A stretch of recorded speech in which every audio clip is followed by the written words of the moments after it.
You went boxing. All right, let us get started.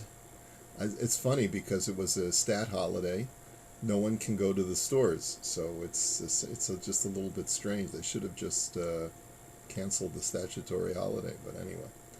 All right, so we're just finishing off our discussion of Tsar Balechayim, and the last thing that we saw in this sif is that for human utility, you're allowed to justify inflicting pain on an animal, and therefore the last words of the Rav Shulchan Aruch were V'lachein muter limrot notzos me avozos chayos. You're allowed to pluck feathers from a live goose. Im ein lo notza acheres. If you don't have any other feathers available to you, rak sheha'olam nimnoim mishum achazarius. But the Welt, in other words, people generally refrain from doing so because it's considered to be an act of cruelty.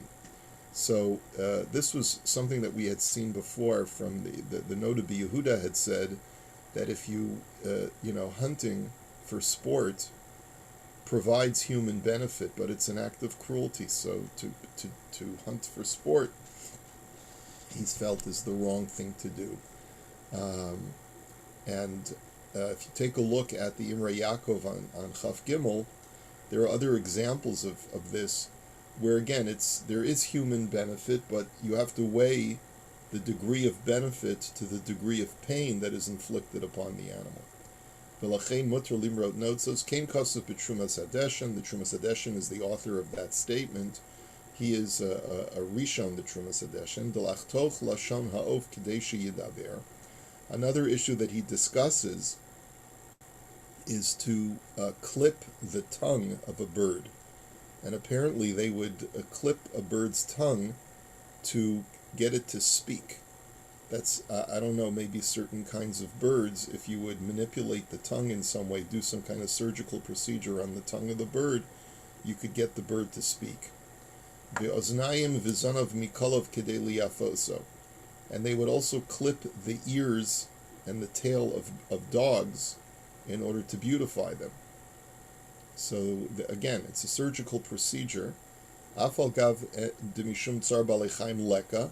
So here you could say that there's no isser of tsar balechayim. Why? De'ein isser mishum tsar balechayim hu osa litzrachav. Because if you're doing it for a utility, let's say to make your animal prettier, aesthetically is also considered to be a justified use for an animal. And therefore you can argue that it's for human utility, and therefore there's no isser. Okay, but mikol makom ha'olam nimnaim lefishu midas achzarius. But nevertheless, it is something that people refrain from because it engenders cruelty within people. It's considered a cruel act. V'nira shekavanasu al notzu shel guf ha'of. And the Imrei Yaakov just says, it's important to qualify that we're talking about plucking feathers from the body of the bird. Avol meritos hanotzos shel ha'agafayim. But let's say when the bird molts from its wings, kedei shelo tivrach v'tov, there's certain feathers on the wings that you can pull off that are not plucked out of the body itself of the bird, the belly itself of the bird, but off of the wings. He says plucking feathers off of the wings is not as painful to the bird, and it has a greater utility if it's to make sure that the bird does not fly away. So to clip a bird's wings is considered to be justifiable. V'chein amadavar, and that's quoting the Knesset Hagdola. He says that's something that is regularly done even among Jews, that they do clip birds' wings to prevent them from flying away. I guess maybe with wild geese, if you want to raise geese for food, you're allowed to clip their wings to make sure that they don't fly away. If you're breeding geese. Flight feathers. What's that? The flight feathers. The flight feathers. They grow back. They do grow back. Yeah. Okay. So I guess you got to clip their wings regularly. Okay. All right. Let us go on to the next sif in the Rav Shulchan Aruch, which is hay. Rabbi, just before you move on, just getting back to that idea about hunting for sport. When Esav went to uh, go hunt for the food for Yitzchak, um, he was hunting game or whatever. So, how was he hunting these animals and killing these animals to bring it to his father?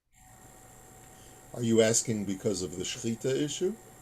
Well, it's over, but it's the actual killing of the animals, and before the shechita, I guess too. Yeah.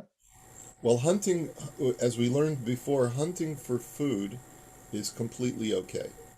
That's totally okay because it's a justifiable. You're not doing it for sport. You're doing it because you need to eat. So you can trap animals for to get their fur, to get their meat. There's nothing wrong with that. That's what trappers do. Now, how did Esav hunt for venison? Um, there's a medrash that says that he was such a marksman with the arrow, with the bow and arrow, that he had a very sharp arrowhead that acted like a knife, and when he shot the arrow, he made sure to slit the animal's throat, that the arrow would slit the animal's throat as it shot into the animal. So he had such accuracy because he was so skilled that he was able to do that, which is not something that we would allow anyone to do today. But you should know that there is kosher venison. I mean, at least there used to be. I don't know if they're still killing deer, but they raise deer on a farm so that they can slaughter it without having to trap it. There used to be a restaurant in New York called Lavana, which used to specialize in making and serving these type of exotic meat dishes. Yes, right. Yeah, exactly. And the fact of the matter is that in certain parts of Ontario, and when I lived in Pennsylvania, it was the same thing. They would give, there's a certain number of days of the year where they call hunting season, and they give time off even sometimes from school to let kids go out with their parents. It's a huge thing, and they hunt for deer, they hunt for venison, and the reason why the government permits it is because it's actually beneficial for the ecosystem, for there to be a reduction in the number of moose and buffalo, not well, moose and deer out in the wild because they become overpopulated. And so it's actually helpful, and it's a win-win because they hunt these animals, they bring them home, they skin them, and they you know they harvest the meat, and and they use that for the whole winter. That's their food for the whole winter, is the meat of the venison that they hunt. And there's absolutely nothing wrong with that. It's not considered an act of cruelty, as long as the animal is killed in a humane way. So that's just that's what it is. Now the problem that we have is Jews should not become hunters for sport, but if you need to trap an animal for food, totally okay. You have the secondary issue of, if you're going to trap an animal, you have to make sure you trap it in such a way that you don't render it non-kosher by injuring it. So you'd have to trap it with nets or use some kind of tranquilizer gun or something, and then schlep it home, let it wake up, and let it heal from its tranquilizer gun injury, and then you could get a shaychet and shecht it, and have at it, right? Okay. All right. Now, let's take a look at hay. Ve'ein sarach lomar she'ein chosheshin litzar balechayim mishim kvodo shel adam. And he says, and it goes without saying, says the Rav Shulchan Aruch, that included in the exemption of tsar balechayim is not only when there's human utility, but let's say it's beneath the honor of the person in question. This may sound familiar to you because we saw a similar concept when it came to Hashavas Aveda, of returning lost objects, where the Talmud gives a dispensation to a great scholar who's wearing regal clothing, that if he's got to engage in, let's say, dealing with someone's donkey or goat, he's got to pick it up and carry it through the street, we give him a dispensation of saying, if it's beneath your honor to do so, it's going to soil your garments, so then you're exempt from the mitzvah of Hashavas Aveda. The same thing is true that you're putter from the mitzvah of prika and te'ina, of unloading and loading an animal, even though there's tsar balei chaim, if it diminishes your honor and you're a scholar. Kagon shehu chachamo zakein mechubad. So, for example, if a person is a great scholar, or he's a revered elder, umatza behemas chavera rovetzes tachas masa, and he discovers that his friend's animal is buckling under its load, ein sarach lifrok veliton imo, hoel ve'eno lefi chavodo. He says you're not obligated to help your friend unload or load the animal, because it's beneath your honor. Umamon chavero nidcha mipnei kvodo, and you're even though there's a financial loss potentially to your friend, you're still not obligated to attend to his needs. Al derech shenisboyer b'hashavas aveda, as we explained in the laws of Hashavas Aveda, b'sham nisboyer echlasus hatov v'hayashul lifnim mishuras adin. And it was there that we explained how to go above and beyond the letter of the law, because yes, I mean, a person could always find an exemption. Remember, when we learned about Hashavas Aveda, we learned, you can always find an exemption if it's beneath your honor. Or another exemption that we talked about is, remember, if you stand to lose money because you got to go to work, and you might lose money if you take off time to do Hashavas Aveda, you can get a heter that way also.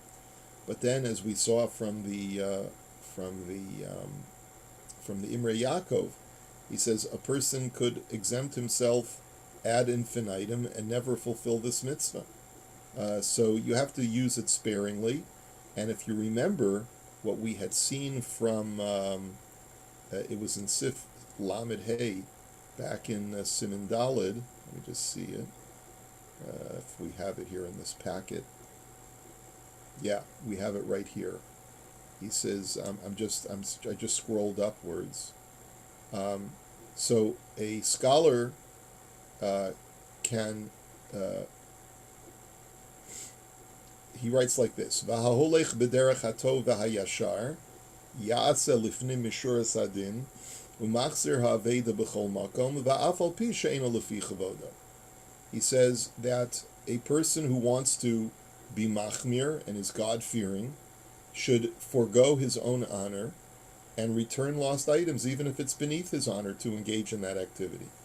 V'chol adam yesh lo lasos lifnim mishuras adin kamo shekosafti l'mayla. And it is important in these kinds of mitzvahs which involve chesed, which involve an act of kindness, to go above and beyond the letter of the law. And then he wrote, V'yesh omim shahachachem eno rashai lezazel b'chvod toraso. He says, but there are those who opine that if you're a Torah scholar, not just you're an honored, revered leader or dignitary, but if you're a Torah scholar, then the Torah is not yours to deprecate and to diminish in its honor.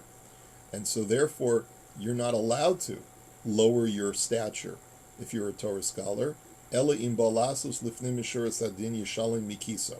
And the only option that you have, therefore, is to pay for the lost object from your own pocket. So basically, the Rav Shulchan Aruch brings both opinions.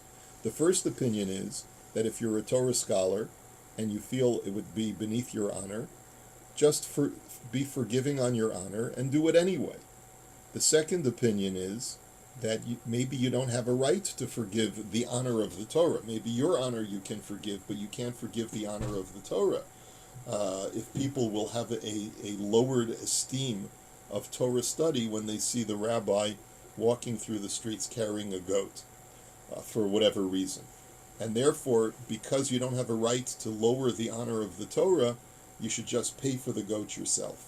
Because since you couldn't engage in the mitzvah of Hashavas Aveda, just pay the guy for the lost goat. Now, when we saw both approaches, and the Rav Shulchan Aruch said,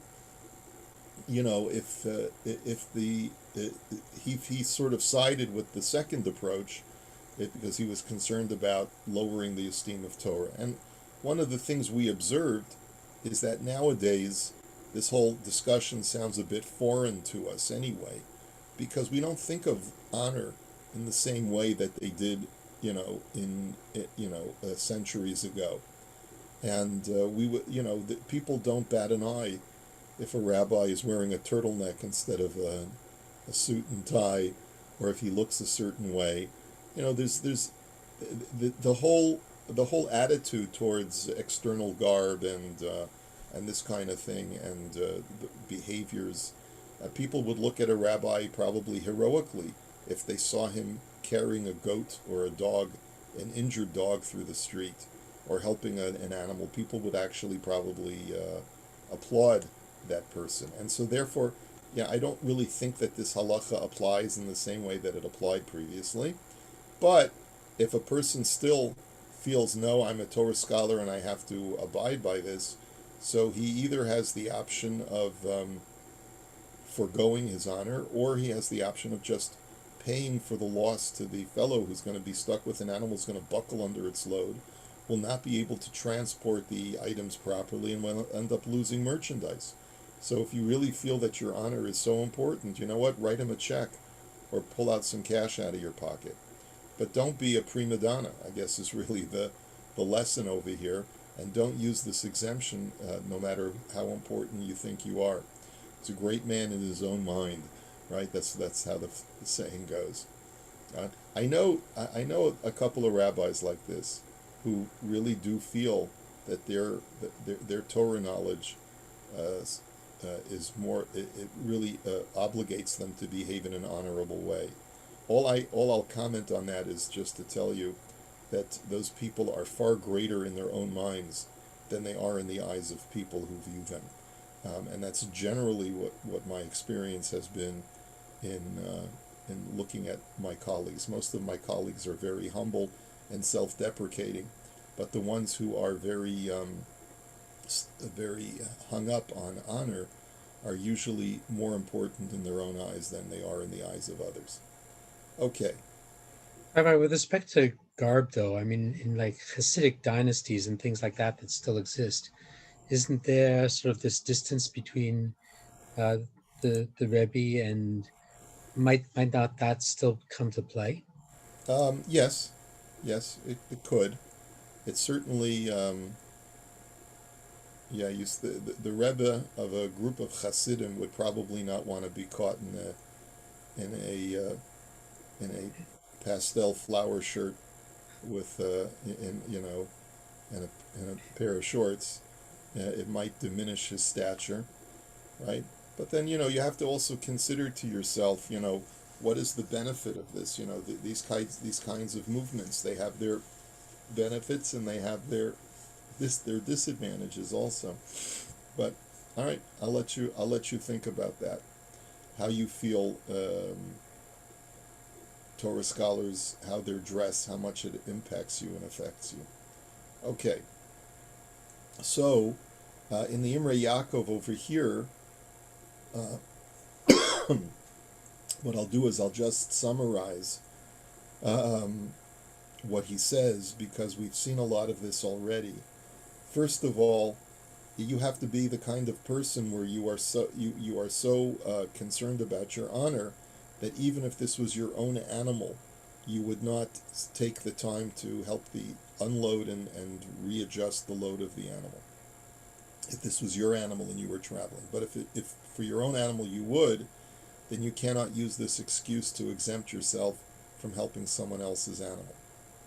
Another thing that he points out is that according to the Rav Shulchan Aruch, not only are you exempt from the formal mitzvah of prika and te'ina, which is unloading and loading an animal, but you're also exempt from the mitzvah of tsar balei chayim because of your own honor. This is actually a discussion that is disputed by other poskim.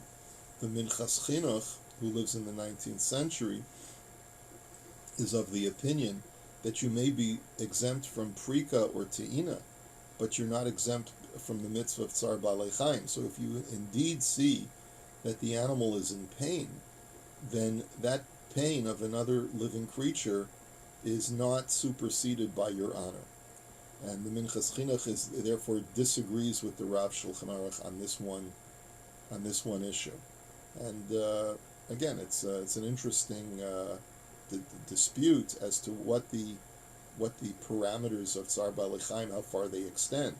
According to the Rav Shulchan Aruch, anytime human utility is a factor, then you don't have to deal with the mitzvah of Tsar Balei Chaim. And here the human utility would be, I need to preserve my honor. That's a human utility also. And the Minchas Chinuch says is that it's an intangible human utility. There's really nothing tangible in that benefit, and therefore it does not exempt you from the mitzvah of Tsar Balei Chaim. Okay, so let us go on to the next halacha.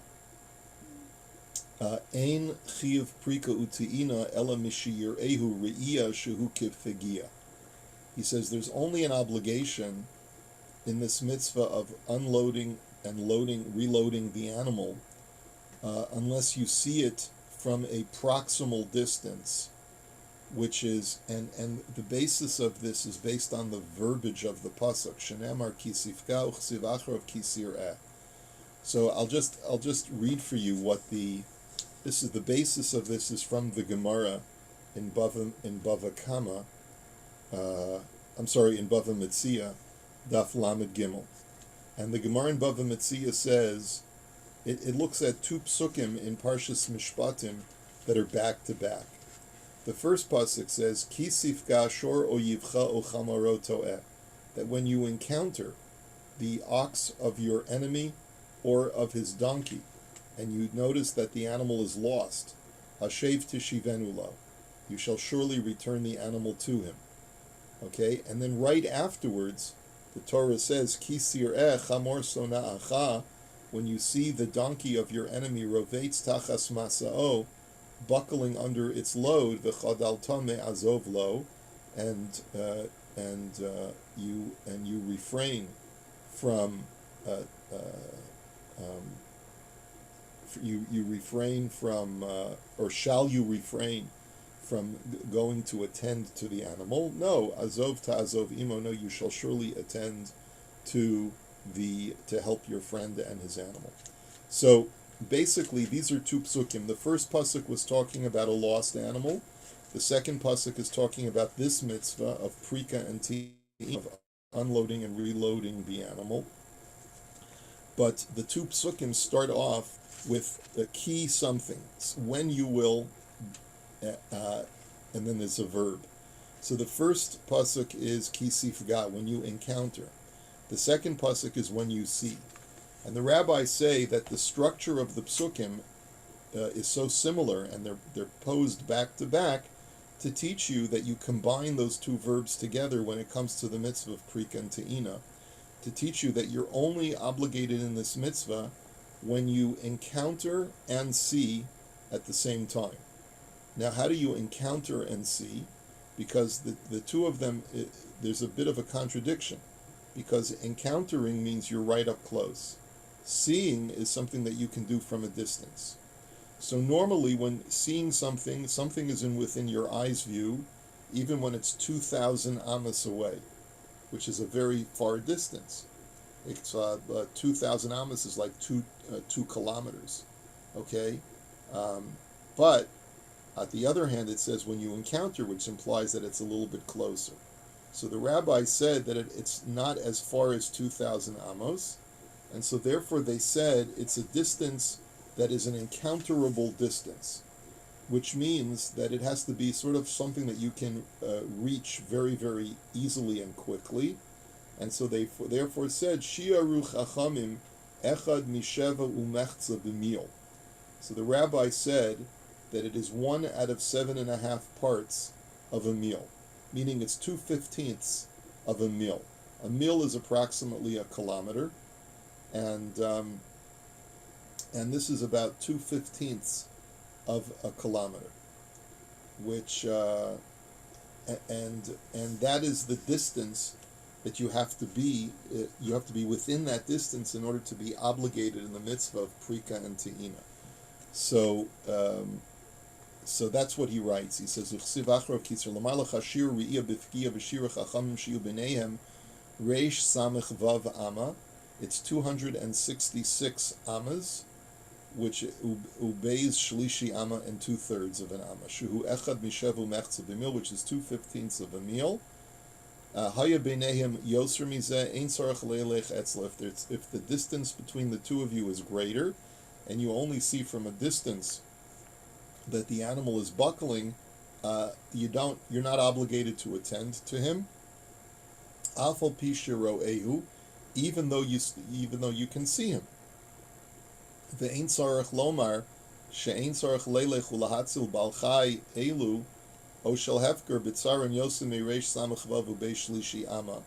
And it goes without saying that if you spot an animal at a distance who is suffering, you're not obligated to stop everything you're doing and go to run over to the animal, unless it's within a distance of 266 and 2/3 amas.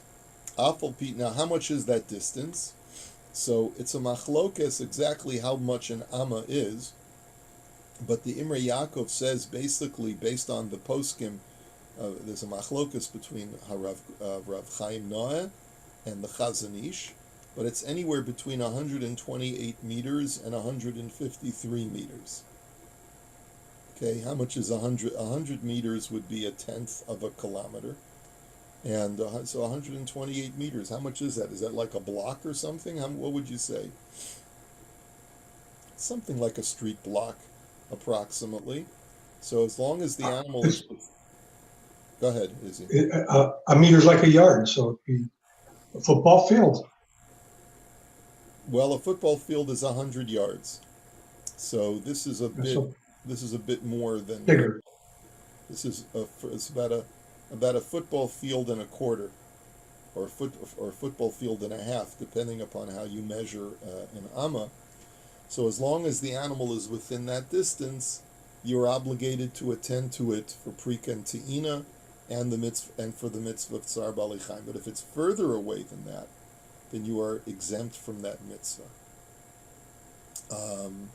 Shim'eno roa, he says, ve'ein tzarech lomar shim'eno roa be'einav, afal pi sheyodea min tzar, and certainly it even follows more logically that if you cannot see the animal, but you are told of the pain of the animal, ein tzarech klal leilech eslam, you have no obligation to go and save them from their pain.